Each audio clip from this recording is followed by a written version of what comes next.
नमस्कार। दिन भर की तमाम अहम खबरों के साथ मैं प्रियांशा सिंह आप सभी का सिटी न्यूज मुजफ्फरपुर में स्वागत करती हूं। खबरों की ओर बढ़ने से पहले आइए नजर डालते हैं आज की खास सुर्खियों पे। मोतीपुर थाना क्षेत्र के महना गांव में नवनिर्मित टंकी में कार्य करने गए 2 मजदूरों की दम घुटने से हुई मौत।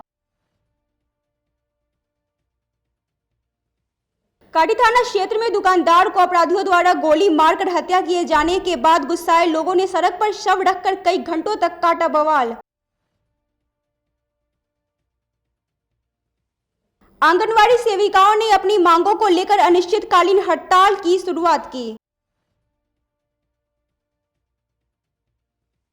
और मुख्यमंत्री नीतीश कुमार द्वारा दलित की हत्या पर परिजनों को नौकरी देने की बात कहे जाने पर मुजफ्फरपुर न्यायालय में मुख्यमंत्री नीतीश कुमार पर हुआ परिवाद दायर। तो ये थी आज की खास सुर्खियां और अब खबरें विस्तार से। मोतीपुर थाना क्षेत्र के महना गांव में टंकी निर्माण के दौरान 2 मजदूरों की दम घुटने से मौत हो गई। मोतीपुर थाना क्षेत्र के महना गांव में उस वक्त अफरा तफरी मच गई जब शौचालय की टंकी में 3 मजदूर बेहोश हो गए। घंटों मशक्कत के बाद टंकी से मजदूरों को बाहर निकाला गया, लेकिन तब तक 2 मजदूरों की मौत हो चुकी थी और एक गंभीर रूप से घायल है, जिसका इलाज एसकेएमसीएच में चल रहा है, जहां मजदूर की स्थिति गंभीर बनी है। दरअसल महना गांव में पवन कुमार गुप्ता के मकान निर्माण का कार्य किया जा रहा था। 3 मजदूर टंकी सेटिंग का पटरा खोलने के लिए टंकी के अंदर घुसे। आधे घंटे मजदूर नहीं निकले तो दूसरे मजदूर टंकी में देखने के लिए पहुंचे। मजदूर ने देखा तीनों मजदूर बेहोश टंकी में गिरे हुए हैं।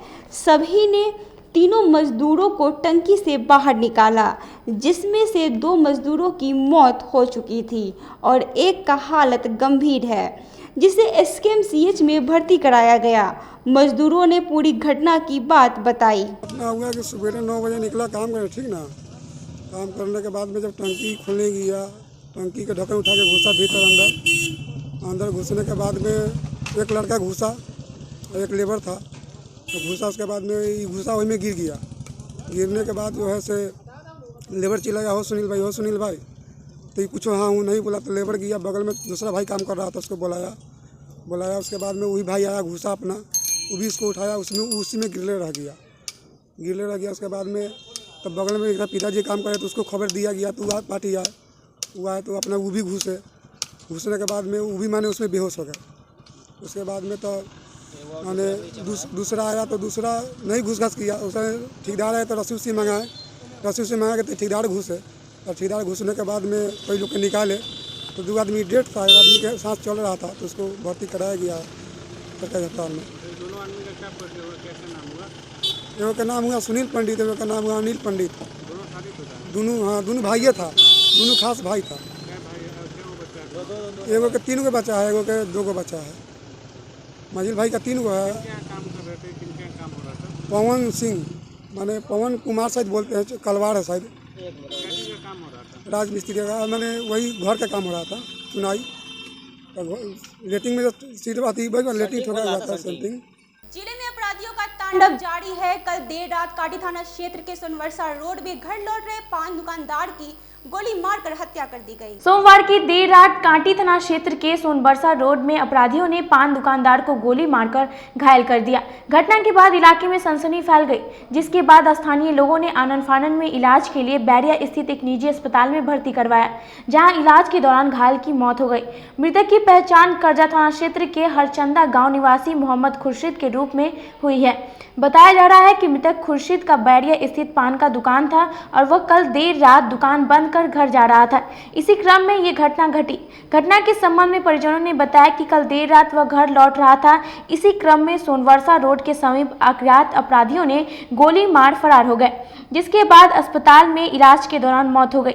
परिजनों ने अपराधियों की जल्द गिरफ्तारी की मांग की है। घटना है, बहुत ही शर्मनाक घटना है। इस परिवार का क्या हाल होगा, कैसे इसका परिवार चलेगा, है ना। घटना क्या जानकारी मिली? घटना जानकारी मिली कि हत्या की गई है। कोई लूटपाट का भी नहीं है, हत्या की गई है। एकदम सरासरी नाजायज है ये। और हम जो मांग करते हैं प्रशासन द्वारा कि प्रशासन अगर इस पर नहीं ये करेगा तो फिर आके यहाँ की जनता जाएगी कहाँ। प्रशासन इस पर कार्रवाई करे। जो अपराधी बेलगाम होकर एकदम ढीठे दिन दहाड़े किसी का हत्या कर रहा है ना। मैं तो किसी पर ये इल्ज़ाम नहीं लगाने जा रहा हूँ किसने किया, लेकिन आज ये बेघर हो गया, ये औलाद, इसके 2 बच्चे और एक परिवार, उसका वाइफ, परिवार कहाँ जाएगा, क्या करेगा। इसलिए हम लोग ये इंतजार कर रहे हैं कि यहाँ की प्रशासन क्या करेगी। नहीं होगा तो फिर हम लोग एसपी साहब के पास जाएंगे, एसपी साहब से मांग करेंगे। नहीं होगा तो फिर हम लोग डीजीपी साहब से भी जाकर मांग करेंगे कि भाई इस परिवार का फिर क्या हाल होगा। ऐसे अगर निर्भय होकर पूरा ढिट्ठे घूमता रहेगा अगर यहाँ की अपराधी, तो यहाँ की जनता फिर कैसे चलेगी, कैसे जाएगा, कैसे घर द्वारा आना जाना करेगा, कैसे धंधा पानी करेगा। एक पान दुकानदार आदमी का जब ये हाल हो सकता है तो एक पूंजीपति, एक व्यवसाय करने वालों का क्या हाल होगा, बड़े व्यवसाय करने वालों का। काटी थाना क्षेत्र के सोनवर्षा रोड में कल रात अपराधियों ने पान दुकानदार को गोली मार दी, जिसकी मौत इलाज के दौरान अस्पताल में हो गई। गुस्साए लोगों ने सड़क जाम कर पुलिस प्रशासन के खिलाफ बवाल काटा। कांटी थाना क्षेत्र के दामोदरपुर गांव में कल देर रात मोहम्मद खुर्शीद आलम को अपराधियों द्वारा गोली मारकर हत्या किए जाने के बाद गुस्साए ग्रामीणों ने मृतक के शव को देवरिया पारू रोड पर रखकर घंटों बवाल काटा। सड़क पर अगजनी कर अपराधियों की गिरफ्तारी की मांग कर रहे ग्रामीणों के साथ कांटी पुलिस की बकझक भी हुई। ग्रामीण वरीय पुलिस अधिकारियों को मौके पर बुलाए जाने की मांग कर रहे थे। स्थानीय जनप्रतिनिधियों और कांटी थाना अध्यक्ष के समझाने के बाद ग्रामीणों ने शव को पोस्टमार्टम के लिए पुलिस को सौंप सड़क जाम समाप्त किया। हमारा था मर गया। कैसे? गोली मार दिया है। कहाँ पे? सोनवर्षा में 2 लड़का फड़का है, उसका एक बच्ची है, एक बच्चा है।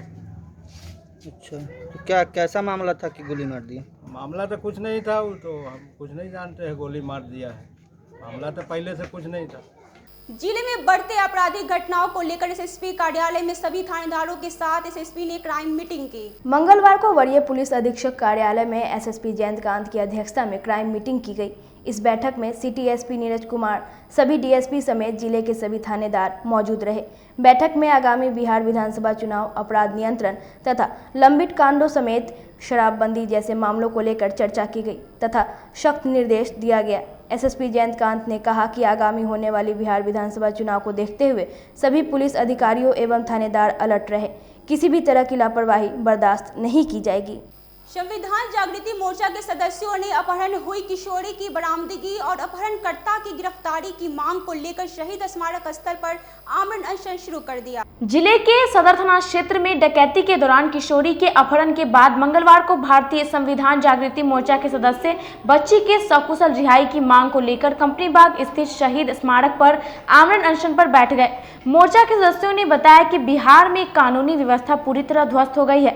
जिले में इस प्रकार की घटना हो जाती है और प्रशासन कुछ भी नहीं कर रही है, तब आमरण अनशन के अलावा कोई और रास्ता नहीं बचता है। उनकी बात है कि मुजफ्फरपुर प्रशासन कब तक सोई रहेगी, कितना बुरा हाल रहेगा। मुजफ्फरपुर में नवरुणा कांड पहले ही घट चुकी है और दूसरी नवरुणा कांड घट चुकी है और इस कांड का भी नवरुणा कांड की तरह हश्र न हो, इसलिए सरकार और प्रशासन से लोक चेतना दल मांग करती है कि अविलंब बच्ची का सुरक्षित रिकवरी किया जाए। मुखिया संघ के बैनर तले अपने विभिन्न मांगों को लेकर आमरण अनशन कर रहे अनशनकारियों का अनशन दूसरे दिन भी जारी रहा। मुखिया संघ के बैनर तले समाहरणालय स्थित धरना स्थल पर अनशन पर बैठे मुखिया संघ का आमरण अनशन दूसरे दिन भी जारी रहा। अनशन पर बैठे मुखिया संघ के सदस्यों ने बताया कि जब तक प्रधानमंत्री आवास योजना के तहत लाभुकों को आवास उपलब्ध नहीं कराई जाती है, तब तक यह अनशन जारी रहेगा। विगत 48 घंटों से आमरण अनशन पर रहने के बावजूद प्रशासनिक स्तर पर कोई भी पहल अभी तक नहीं की गई है। एकमात्र मांग है जो प्रधानमंत्री जी का घोषणा है, उसी को मुजफ्फरपुर जिला में लागू करने के लिए हम लोग अनशन पर बैठे हैं। प्रधानमंत्री जी का घोषणा है कि 2022 तक देश में कोई भी झोपड़ी वाला आदमी नहीं रहेगा परिवार, और उसके लिए 2019 में सर्वे आई थी, ग्राम पंचायत को लेटर आया था कि ग्राम सभा से पारित कराकर चाहे जितने भी झोपड़ी वाले हैं सभी का सूची जमा करें। हम लोगों ने प्रखंड के माध्यम से जिला में जमा करा दिया। दूसरी आदेश उसमें प्राप्त हुए जिला प्रशासन को कि सभी झोपड़ी वाले को जो ग्राम सभा से चयन हुए हैं उनका जियो टैग कराना था प्रधानमंत्री आवास प्लस ऐप पर। उसी बीच यहाँ के प्रधानमंत्री आवास के आवास सहायक हड़ताल पर चले गए थे हम लोगों ने जिला प्रशासन से आग्रह किया था कि वैकल्पिक व्यवस्था करिए। पंचायत रोजगार सेवक हैं, विकास मित्र हैं, कोई भी उसको जियो टैग कर दे नियत समय पर, लेकिन इन लोगों के द्वारा इस पर ध्यान नहीं दिया गया। और आज 2,95,00,000 लोगों को देश में देने का हमारे पास पत्र है। हम यहाँ के स्थानीय सांसद अजय निषाद जी से, ग्रामीण विकास भारत सरकार के मंत्री जी को, नरेंद्र सिंह तोमर जी को पत्र लिखवाया था हम, और वहाँ से जवाब आया कि जिला मुखिया संघ के अध्यक्ष का पत्र आपके द्वारा प्राप्त हुआ, लेकिन खेद के साथ कहना पड़ रहा है कि आपके यहाँ से कोई सूची ही प्राप्त नहीं हुआ, कोई आवास ऐप पर गरीब का नाम ही नहीं दर्ज हुआ, तो आपको घर कहाँ से मिलेगा, इसका कोई औचित्य नहीं है। दलित की हत्या पर परिजन को नौकरी मिलेगी, इस बयान को लेकर मुख्यमंत्री नीतीश कुमार पर मुजफ्फरपुर सीजीएम कोर्ट में परिवाद हुआ दायर। मंगलवार को मुख्य न्यायिक दंडाधिकारी के न्यायालय में सदर थाना क्षेत्र के निवासी गौरव सिंह ने मुख्यमंत्री नीतीश कुमार पर परिवाद दायर किया। परिवादी गौरव सिंह का कहना है कि मुख्यमंत्री नीतीश कुमार ने दलित की हत्या पर उसके परिजन को नौकरी देने की जो बात कही है, यह न्याय संगत नहीं है। इससे नौकरी पाने के लालच में हत्या की घटनाओं में वृद्धि होगी, जिसे लेकर यह परिवाद दर्ज किया है। देखिए, माननीय मुख्यमंत्री नीतीश कुमार ने यह कहा है कि अगर दलित के किसी परिवार में हत्या होगी तो उसके परिजन को हम रोजगार देंगे, नौकरी देंगे।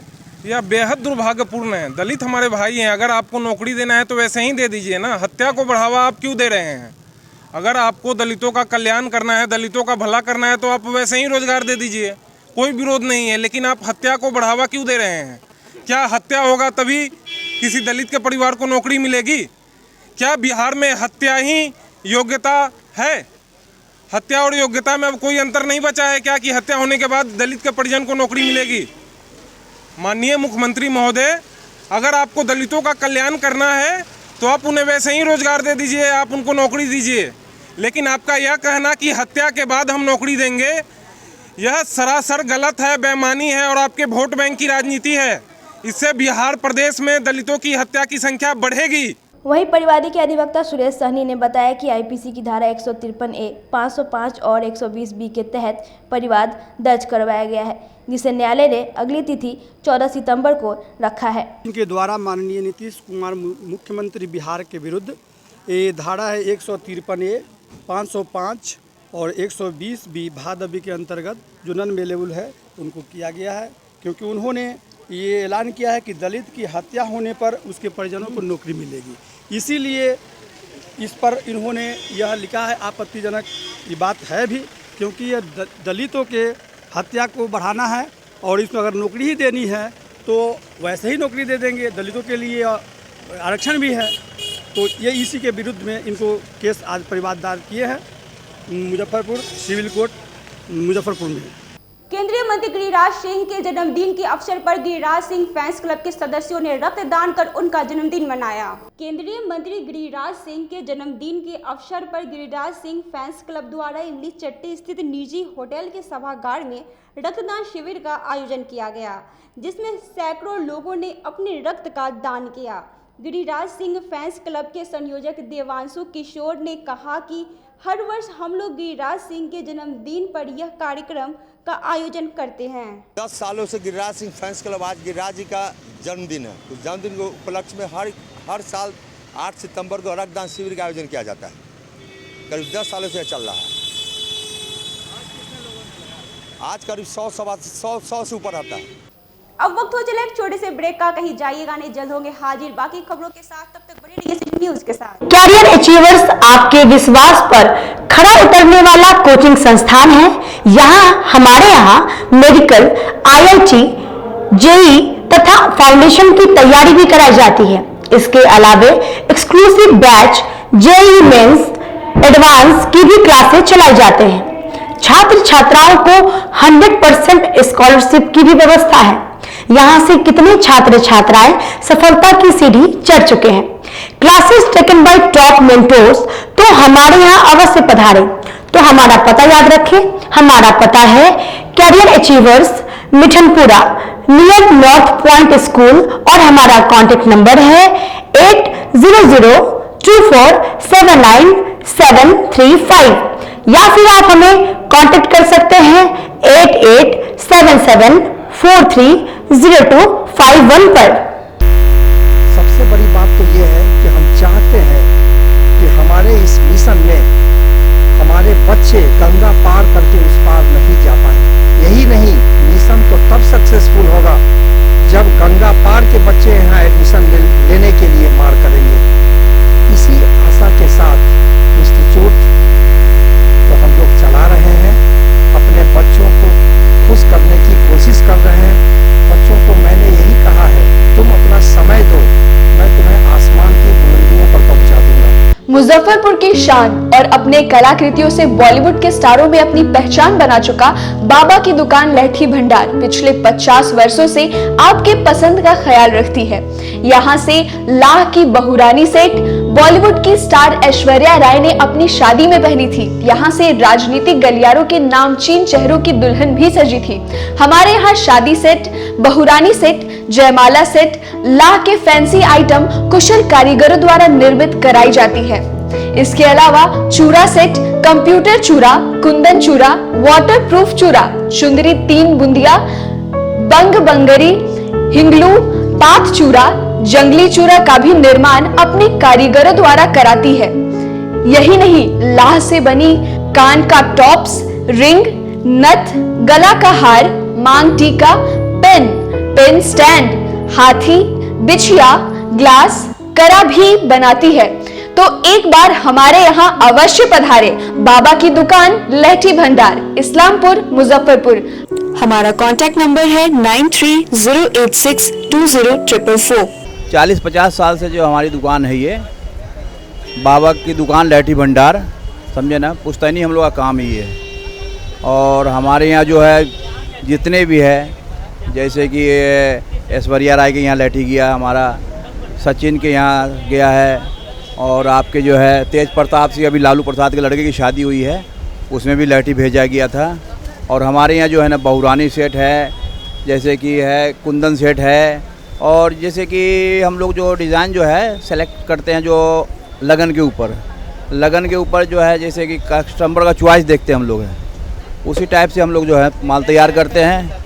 और कलर है मैचिंग, हमारे यहाँ सबसे विशेषता है कि हर तरह के लहंगे का जो है ना मैचिंग तुरंत हैंड टू हैंड हम लोग लगा के दे देते हैं। हम पढ़ाते नहीं, हम बच्चों में विश्वास जगाते हैं। Christ Jyoti international school, based on CBSE curriculum with co-education. इस स्कूल में प्रत्येक विषयों के लिए अनुभवी शिक्षकों का समूह है। विद्यार्थियों को अलग से ट्यूशन पढ़ने की आवश्यकता बिल्कुल नहीं है। बच्चों को प्रत्येक विषयों के लिए अलग से अतिरिक्त कक्षाएं दी जाती हैं। साइंस और कंप्यूटर लैब की व्यवस्था के साथ उत्तम खेल कूद के लिए बड़ा सा कैंपस भी है। नर्सरी के बच्चों को खेल कूद की विधि से पढ़ाई जाती है। केंद्रीय माध्यमिक शिक्षा बोर्ड पर आधारित पाठ्यक्रम से कक्षा प्ले हाउस व नर्सरी से अष्टम वर्ग तक ये नामांकन प्रारंभ है। तो नामांकन के लिए तुरंत संपर्क करें। हमारा पता है Christ Jyoti international school, Dharmodaya स्थली, माधोपुर सुस्ता, मुजफ्फरपुर। के रूप में ज्वाइन किया क्राइस्ट ज्योति स्कूल को, और यहाँ की व्यवस्था, यहाँ के पेरेंट्स सारे लोग पूरी तरह से बच्चों की पढ़ाई के प्रति जो केयरलेस थे, मैंने उन्हें जागरूक करने की कोशिश किया, और उस व्यवस्था को बदलने के लिए मैं हर संभव प्रयास करती हूँ। जहाँ तक हो पाएगा मैं इसे आगे बढ़ाऊँगी, इसे आगे बढ़ाना ही मेरा कर्तव्य है। ब्रेक के बाद एक बार फिर आप सभी दर्शकों का स्वागत है। आइए रुक करते हैं खबरों की ओर। अपनी विभिन्न मांगों को लेकर आंगनबाड़ी सेविका सहायिका संघ के सदस्य अनिश्चितकालीन हड़ताल पर चली गई। अपनी विभिन्न मांगों को लेकर गायघाट की आंगनबाड़ी सेविका सहायिका अनिश्चितकालीन हड़ताल पर चली गई हैं। मंगलवार को प्रखंड कार्यालय पहुंची आंगनबाड़ी सेविका और सहायिकाओं ने नीतीश सरकार के खिलाफ जमकर नारेबाजी की। आंगनबाड़ी संघ की प्रखंड अध्यक्ष सबीला खातून ने बताया कि 31 तारीख से एक सप्ताह के हड़ताल पर थे, लेकिन सरकार हम लोगों की सुन नहीं रही है। अब यह हड़ताल अनिश्चित काल में परिवर्तित हो गई है। सरकार हमारी मांग पूरी करने के बजाय हमें बदनाम कर रही है। 31 तारीख से 6 दिवसीय हड़ताल पे थे 6 तारीख तक, लेकिन सरकार हम लोग की सुनने को तैयार नहीं है। 6 दिन हम लोग इंतजार किए कि हम लोग की शायद सरकार सुन ले, हम लोग को कुछ भी बढ़ा दे, वेतनमान कर दे, लेकिन 6 दिन की हड़ताल हम लोग के अनिश्चितकाल हड़ताल में परिवर्तन हो गई। हम लोग तब तक हड़ताल करेंगे जब तक सरकार हम लोग की मांग को पूरी नहीं करेगा, वेतनमान नहीं करेगा। हम लोग समान काम का समान वेतन, हम लोग गर्भ से लेकर के जब 6 महीना का बच्चा, औरत के 3 महीना का गर्भ में बच्चे होते हैं, जब से हम लोग वहाँ से देखभाल करते हैं जन्म से मृत्यु तक का काम करते हैं। जो काम पूरे दुनिया से नहीं होता है वो हम सेविका करते हैं। हम लोग को डरा डरा करके ऑफिस से लेकर के पदाधिकारी से, डीपीओ से, डीएम से और सीडीपीओ मैडम से सबसे डरा डरा करके काम करवाया जाता है। ना समय से हम लोग को कभी मानदेय मिला, ना ही 5600 रुपया मिलता है, वो भी 56 महीना में। हम लोग अपना खुद से मोबाइल भरा करके डीबीटी कर रहे हैं। डीबीटी का पैसा भी किसी लाभुक के खाता पर आज तक नहीं आया और लाभुक हम लोग के घर जा करके हम लोग को परेशान करता है। मैडम ये क्या है, हम इसे डाटा ऑपरेटर से करवाए हैं तो कोई कंप्यूटर वाला से करवाया, पैसा दे करके जब सेविका नहीं किया। अगर डीबीटी का पैसा बच्चों के अभिभावकों के खाता पर नहीं जाएगा तो क्या सेविका को चैन की जिंदगी जीने देगा? 10 सितंबर को पटना में होने जा रहे प्रदेश स्तरीय बैठक को सफल बनाने के लिए छात्र राजद और युवा राजद के सदस्यों ने जिला राजद कार्यालय में बैठक की। मंगलवार को इमली चट्टी स्थित जिला परिषद मार्केट आवासीय राजद जिला कार्यालय में युवा राजद और छात्र राजद के सदस्यों ने बैठक की। बैठक में 10 सितंबर को पटना में आयोजित प्रदेश स्तरीय बैठक को सफल बनाने को लेकर चर्चा की गई। छात्र राजद जिला अध्यक्ष ने बताया कि बिहार के छात्र नौजवान सभी वर्तमान सरकार से परेशान हो चुके हैं। आगामी चुनाव में छात्र और नौजवान बिहार की राजनीति में अपना जबरदस्त दमखम दिखाएंगे। राष्ट्रीय जनता दल का एक दिवसीय बैठक है। इस बैठक का मुख्य उद्देश्य 10 तारीख को बिहार विधानसभा चुनाव को देखते हुए पटना में प्रदेश स्तरीय बैठक का आयोजन किया गया है। उसी बैठक को सफल बनाने के लिए जिला छात्र राजद मुजफ्फरपुर ने तैयारी समीक्षा बैठक बुलाई है। इस बैठक का सबसे बड़ा उद्देश्य है, जो जिला अध्यक्ष यहाँ अमरिंदर जी हैं, इनके अध्यक्षता में हर ब्लॉक से सभी छात्र, विश्वविद्यालय से, कॉलेज से सभी छात्र एकजुट होंगे पटना में।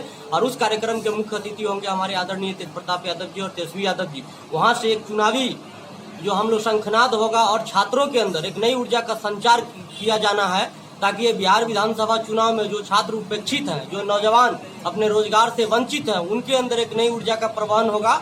और साथ ही साथ ये भरोसा दिलाया जाएगा, जब तक कि नीतीश कुमार की सरकार है तब तक जो रोजगार कभी तक सृजन नहीं हो पाया है, हमारी सरकार अगर बनेगी बिहार विधानसभा 2020 में, हम लोग उच्च शिक्षा के साथ साथ नौजवानों को रोजगार प्रदान करने का काम करेंगे और साथ ही साथ चुनावी 2020 का आगाज करने का काम करेंगे। कोरोना संक्रमण के कारण भूखमरी की कगार पे पहुंचे कलाकारों ने कलाकार महासंघ के बैनर तले नुक्कड़ नाटक कर विरोध दर्ज कराया। मंगलवार को अपनी विभिन्न मांगों को लेकर मिठनपुरा स्थित आम्रपाली ऑडिटोरियम के बाहर कलाकार महासभा ने 1 दिवसीय धरना दिया और सरकार के खिलाफ अपना आक्रोश दर्ज कराया। संघ के संरक्षक संजय पंकज का कहना है कि सरकार इस कोरोना संक्रमण के काल में कलाकारों को भूल गई है। कलाकारों की याद सरकार को बस बिहार दिवस और कुछ विशेष दिवसों पर ही आती है। आज के समय में कलाकार भूखमरी के कगार पर खड़े हैं। सरकार को कलाकारों के लिए कुछ आर्थिक मदद जरूर करनी चाहिए। कलाकार महासंघ मुजफ्फरपुर के तत्वावधान में एक सांस्कृतिक यात्रा है। इस सांस्कृतिक यात्रा का उद्देश्य है कि समाज के लोग भी जागृत हो और एक मांग पत्र के साथ जिलाधिकारी के माध्यम से हम जाएंगे कलेक्ट्रेट में और मुख्यमंत्री के लिए बिहार सरकार और भारत सरकार प्रधानमंत्री के लिए, साथ ही साथ कला संस्कृति मंत्री के लिए भी हम ज्ञापन सौंपेंगे। यह मांग है कि लॉकडाउन में, इस कोरोना काल में आपने समस्त लोगों की चिंता की, एक एक व्यक्ति के लिए कुछ न कुछ मुआवजे का प्रावधान रखा, लेकिन कलाकारों का, संस्कृति कर्मियों का इतना बड़ा परिवार है, उन्हें भी तो भूख लगती है, उनको भी तो रोजगार चाहिए। सबके रोजगार समाप्त हो गए थे और संस्कृति कर्मियों की कितनी विधाएं हैं, कितना बड़ा संसार है, उसी में ऑर्केस्ट्रा वाले भी हैं, अंग्रेजी बाजा वाले भी हैं, लोक संगीत गीत वाले भी हैं, नाटक के हैं, चित्र के हैं, शेर व शायरी कव्वाली की दुनिया के लोग हैं। अर्थात जहाँ कहीं भी लय, आत्मीयता और श्रृंगार शोभा का प्रदर्शन होता है, वही कला है, वही संस्कृति है। लेकिन लहू और पसीना को एक करके ये समाज के उन्नयन के लिए, सांस्कृतिक संवेदना पैदा करने के लिए ये कलाकार अपने हृदय को दो टूक कर देते हैं, लेकिन सरकार इनके प्रति अगर संवेदनशील नहीं है। विभिन्न वाम दलों ने संयुक्त रूप से जिले में बढ़ते आपराधिक घटनाओं को लेकर 1 दिवसीय धरना दिया। मंगलवार को समाहरणालय स्थित धरना स्थल पर विभिन्न वाम दलों द्वारा जिले में बढ़ते अपराध को लेकर 1 दिवसीय धरना दिया गया। वाम दल के सदस्यों ने बताया कि जिले में लगातार अपराध का ग्राफ बढ़ता ही जा रहा है। हत्या, लूट, अपहरण, जमीन कब्जा की घटनाओं से अखबार की पन्ने भरे रहते हैं, परंतु जिला पुलिस अपराध पर लगाम लगाने में पूरी तरह से विफल साबित हो रही है। आज का विरोध जो है वो मुसहरी श्मशान घाट में नगर विनाश मंत्री विकास नहीं विनाश मंत्री के द्वारा जो वाटर ट्रीटमेंट प्लांट लगाया जा रहा था, उसका वहाँ के स्थानीय लोग 10 पंचायत के लोग श्मशान में वाटर ट्रीटमेंट प्लांट नहीं लगाने का विरोध किए थे, बिल्कुल शांतिपूर्वक विरोध किए थे। उसमें 5 लोगों पर नेम FIR और 200 अज्ञात लोगों पर FIR दर्ज कराया गया था। उसके बाद पूर्व DM आलोक रंजन घोष, वर्तमान SSP जयकांत जी ने दोनों आदमी मुसहरी सभागार में सभा करके ये ऐलान किए थे कि भाई यहाँ वाटर ट्रीटमेंट प्लांट नहीं लगेगा और जो केस किया गया है, जो FIR दर्ज हुआ है, उसको वापस लिया जाएगा। दूसरा है कि अभी वर्तमान में दिघरा ग्राम में बड़े जघन्य घटना है, जितना भी इसका निंदा करूं उतना भी कम होगा। दिघरा ग्राम में रात को घर में डकैती होती है और डकैती के बाद 14-15 साल की बच्ची को वहां से अपहरण कर लिया जाता है। और जब ये बातें मीडिया में आई, जब वहां पर रोड जाम हुआ, तो यहाँ के स्थानीय प्रशासन, जिला प्रशासन ने कहा कि भाई 48 घंटा में हम बच्चे को बरामद, छात्रा को बरामद कराएंगे। अभी तक बरामद नहीं हुई है। अन्य गायघाट थाना में केस नंबर 244-20 है, जिसमें अभियुक्त जो है दलित परिवार का घर जलाए थे, उसमें अभी तक अरेस्टिंग नहीं हुई है। मुसहरी थाना कांड मुसहरी थाना में जो थाना का जो पुलिस का रवैया है, जो प्रशासन का रवैया है, आम आदमी कोई अपना घटना घटता है जब जाता है आवेदन लेके, तो वहाँ के थाना प्रभारी बिल्कुल हिटलर जैसा रवैया अपनाते हैं, थाना से भगा देते हैं, गाली गलौज करते हैं। हम लोगों का मांग है कि उस छात्रा जो दिघरा से छात्रा का अपहरण हुआ है, उसको अविलंब बरामद कराया जाए। अंतर्राष्ट्रीय शिक्षा दिवस के अवसर पर एक प्रयास मंच द्वारा भलखाना स्लम बस्ती में महिलाओं के बीच शिक्षण सामग्री का वितरण किया गया। मंगलवार को भलखाना स्थित स्लम बस्ती में अंतर्राष्ट्रीय साक्षरता दिवस के अवसर पर एक प्रयास मंच द्वारा प्रौढ़ शिक्षा को बढ़ावा देने को लेकर शिक्षण सामग्री का वितरण किया गया। मंच के संरक्षक संजय रजक ने बताया कि अगर एक महिला साक्षर हो जाती है तो पूरा खानदान और अगली कई पीढ़ियां शिक्षा के महत्व को समझ जाती हैं। इसलिए अंतर्राष्ट्रीय शिक्षा दिवस के अवसर पर प्रौढ़ शिक्षा को बढ़ावा देने के लिए शिक्षण सामग्री का वितरण की गई। राजा का बेटा राजा नहीं बनेगा, अब जो हकदार होगा वही राजा बनेगा, यानी जो लोग पढ़ेंगे लिखेंगे वही आगे बढ़ेंगे।